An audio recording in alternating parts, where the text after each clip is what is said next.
আসসালামু আলাইকুম। রুমানেস কুকিং হোমে আপনাদের সবাইকে স্বাগতম। ভিউয়ার্স, আজকে আমি আপনাদেরকে দেখাবো গলদা চিংড়ির মালাইকারি। খুব সহজ উপায়ে এবং অল্প কিছু উপকরণ দিয়েই আমি এটি করব। তাহলে চলুন আগে দেখে নেওয়া যাক কী কী উপকরণ লাগছে। এখানে আমরা নিয়েছি পেঁয়াজ কুচি, কাঁচামরিচ আর সামান্য ফ্লেভারের জন্য এলাচ, দারচিনি, শুকনো মরিচ, তেজপাতা। আমার আরও লাগছে আদা বাটা, রসুন বাটা, পেঁয়াজ বাটা। এখানে আমি আদা বাটা, রসুন বাটা 1 চা চামচ করে নিয়েছি আর পেঁয়াজ বাটা 2 টেবিল চামচ। এছাড়া আমার লাগছে নারকেল। আমি নারকেলটাকে ব্লেন্ড করে নিয়েছি। আর যেটা ছাড়া আমাদের চিংড়ি মালাইকারি হবেই না সেটা হচ্ছে দুধের সর। দুধের সরটাকেও আমি ব্লেন্ড করে নিয়েছি। এছাড়া আর লাগছে ধনিয়ার গুঁড়া, মরিচ গুঁড়া, হলুদ গুঁড়া আর জিরার গুঁড়া।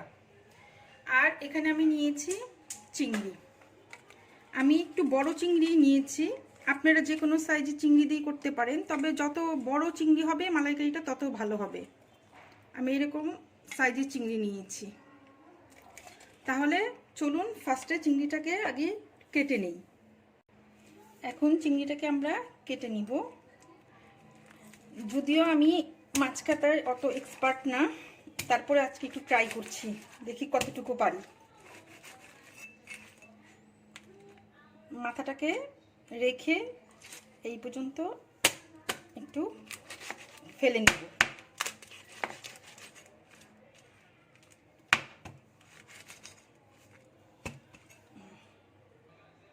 হয়ে গেল আমাদের মাছ কাটা। আমি যদিও খুব একটা এক্সপার্ট না, তারপরে চেষ্টা করেছি। ভালো মতো এইভাবে কেটে নিয়ে ধুয়ে নিয়েছি। আর আমি লেজার এই অংশটুকু ফেলি না, এটা রেখে দিয়েছি। আর বাকি অংশগুলো ফেলে এইভাবে সুন্দর করে কেটে ধুয়ে নিয়েছি। এখন এগুলো একটা বাটিতে নিয়ে সামান্য একটু হলুদ, মরিচ আর লবণ মেখে ভেজে নিব। একটু লবণ, সামান্য একটু হলুদের গুঁড়া, সামান্য একটু মরিচের গুঁড়া। এখন এটাকে মেখে, আমার মাখানো হয়ে গিয়েছে। হলুদ, মরিচ আর লবণ দিয়ে একটু মেখে নিয়েছি। এখন এটাকে হালকা করে একটু ভেজে নিব। ফ্রাই প্যানে আমি দিয়ে দিচ্ছি।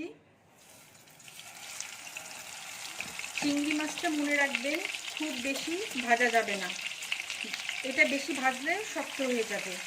তাই আমি হালকা অল্প একটু এপিট ওপিট করে ভেজে নেব।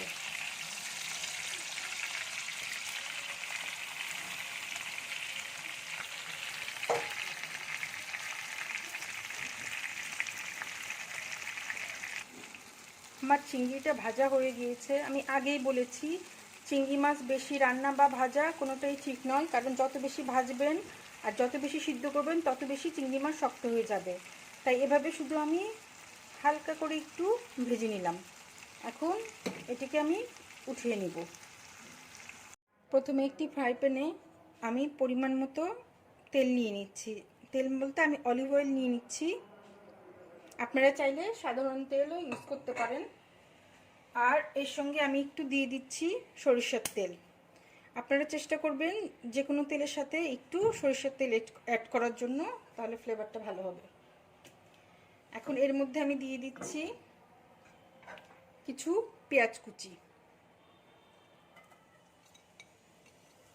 এর মধ্যে দিচ্ছি 2টো তেজপাতা, একটা শুকনো মরিচ। শুকনো মরিচটা আমি আস্তই দিব। আর এলাচ 2টা, জাস্ট একটু ফ্লেভারের জন্য। দারচিনি 1 টুকরো, শুধু একটু ফ্লেভারের জন্য। এখন এটাকে আমি একদম ব্রাউন কালার করে ভেজে নিব। ব্রাউন কালার করে ভেজে নেওয়ার পর এটার মধ্যে আমি একটু পানি অ্যাড করব, সামান্য একটু পানি অ্যাড করব। এরপর এর মধ্যে একে একে আমি মশলাগুলো সব দিয়ে দিব। এখানে পেঁয়াজ বাটা, আদা বাটা, রসুন বাটা। এর সঙ্গে আমি দিয়ে দিব 1 চা চামচ ধনিয়ার গুঁড়া, 1 চা চামচ জিরার গুঁড়া, সামান্য একটু মরিচের গুঁড়া। ঝালটা বেশি দিব না, যেহেতু মালাইকারি, এটা একটু ঝাল একটু মিষ্টি এরকম হবে। আর কালারের জন্য সামান্য একটু হলুদ, যাতে কালারটা খুব সুন্দর আসে। আর দিয়ে নিব পরিমাণ মতো লবণ।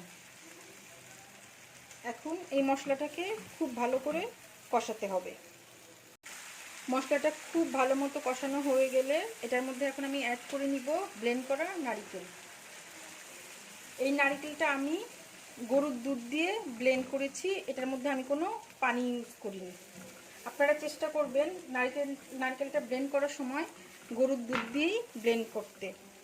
এখন এটার সঙ্গে মশলাটাকে আরও কিছুক্ষণ কষিয়ে নেব। নারকেলটা দেওয়ার পর আরও কিছুক্ষণ কষিয়ে নেওয়ার পরে এখন আমি চিংড়িগুলো দিয়ে দিব।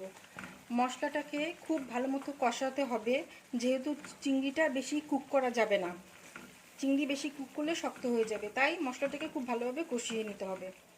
আমার খুব ভালো মতো কষানো হয়ে গিয়েছে, এখন আমি চিংড়িগুলো ছেড়ে দিব।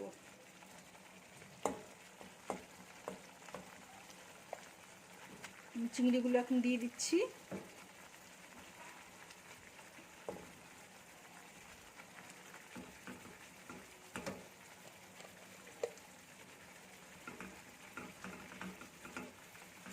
এইভাবে চিংড়িগুলো দিয়ে দিলাম।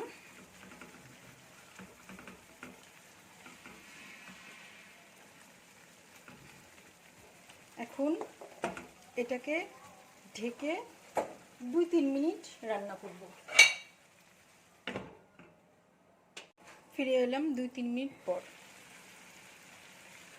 এখন আমরা এই চিংড়িটাতে এই ব্লেন্ড করা দুধের শর্টটুকু দিয়ে দিব। আমার কাছে যেটা মনে হয় যে মালাইকারিতে যদি দুধের সরই না দেই তাহলে মালাইকারিটা পরিপূর্ণ হয় না। এটার আসল টেস্ট দুধের সরে। তাই আপনারা চেষ্টা করবেন যখনই চিংড়ি মালাইকারি করবেন তখনই দুধের সর এরকম ব্লেন্ড করে দিয়ে দেওয়া, তাহলে এটার আসল টেস্টটা চলে আসবে। এর সাথে এখন আমি এটাকে ভালো করে একটু মিক্সড করে নিব। ভালো মতো মিক্সড করা হয়ে গেলে এর সাথে আমি আরও অ্যাড করব 1 চামচ চিনি। এই চিনিটা জাস্ট টেস্টের জন্য, 1.5 চামচ।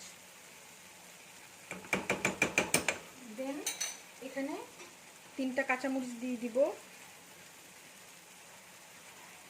এর সাথে আমি আরও দিয়ে দিব 1 চামচ ঘি, ফ্লেভারের জন্য এই ঘিটা। এখন লাস্ট এটার সঙ্গে আমি একটু লেবুর রস অ্যাড করব।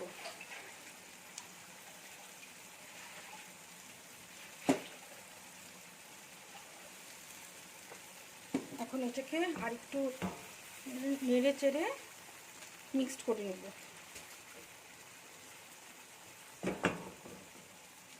এখন ঢেকে দিব আর মাত্র 2-3 মিনিটের জন্য। ফিরে এলাম 2-3 মিনিট পর। ভিউয়ার্স, হয়ে গেল আমাদের চিংড়ির মালাইকারি। দেখুন একদম পুরো মাখা মাখা হয়ে তেল উপরে উঠে এসছে।